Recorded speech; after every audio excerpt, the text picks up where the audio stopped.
The Bible tells us plainly that as history proceeds to move forward, that hatred against Israel will intensify. Jesus himself warns in Matthew 24 that nations will turn against each other, and that deception will run rampant. Paul says in Romans 11 that Israel has a distinct purpose, and that Israel holds a distinct place in God's redemptive timeline, a place the enemy has always hated, and a place the world will increasingly oppose. Zechariah 12 describes a moment when Jerusalem becomes a cup that will make the surrounding nations reel, a heavy stone that everyone tries to lift, but will end up wounding themselves. Scripture isn't vague here. Expect pressure, expect pushback, expect controversy, expect hatred.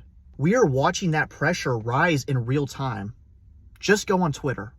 And the hatred is no longer dressed up as geopolitical critique. It is becoming spiritual, raw, and unmasked.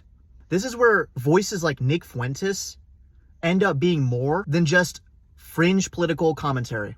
They become fuel for an anti-Israeli spirit that lines up with what Scripture says will happen towards the end of time. You do not need to adopt a secular lens to see it.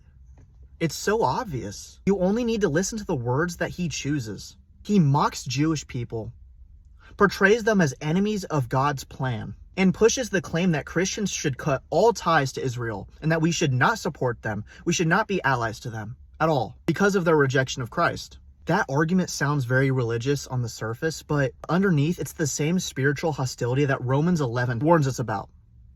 A refusal to accept that God has a plan and a covenant with Israel despite their unbelief. Calling sin what it is does not make every decision that Israel makes or every policy that they create holy or perfect. That's not what that means. We are allowed to criticize them.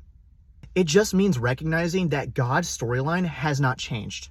Every time a public figure expresses contempt for Jewish people, every time someone says that Christians should turn their back on Israel, that the covenant no longer exists, that we replace them, every time a movement claims that Israel has no part of God's plan anymore, we're watching the shadows of prophecy stretch across our generation in real time.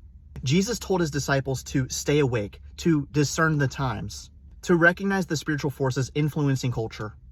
That includes ideologies that try to twist Scripture into ethnic superiority or religious contempt. And you, the listener, you need to stay anchored. Stay grounded in the faith that God is not done with Israel. God is not finished with them. He's a redemptive plan for them. He is not confused about who his people are.